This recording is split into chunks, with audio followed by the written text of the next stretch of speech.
প্রিয় দশম মানবিক বিভাগের শিক্ষার্থী বন্ধুরা, তোমরা যারা 2025 সালে এসএসসি পরীক্ষা দিবে, তোমাদের জন্য এখানে একটা সৃজনশীল ক ও একটা সৃজনশীল খ নিয়ে আলোচনা করব, যেটা হচ্ছে ভূগোল ও পরিবেশ থেকে করা হচ্ছে। আমাদের 1 নম্বর প্রশ্ন হচ্ছে পরিবেশ কাকে বলে। 2 নম্বর প্রশ্ন পরিবেশের উপাদানগুলোর মধ্যে পারস্পরিক সম্পর্ক ব্যাখ্যা করো। 1 নম্বর প্রশ্ন উত্তর, জীব সম্প্রদায়ের পারিপার্শ্বিক জৈব অজৈব ও প্রাকৃতিক অবস্থাকে পরিবেশ বলে। 2 নম্বর প্রশ্নের উত্তর হচ্ছে পরিবেশের উপাদানগুলোর মধ্যে অবিচ্ছেদ্য সম্পর্ক বিদ্যমান, প্রকৃতির সকল দান মিলেমিশে তৈরি হয় পরিবেশ।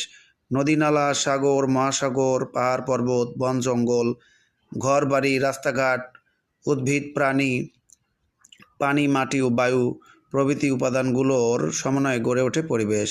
পরিবেশের দুটি উপাদান জড় ও জীব।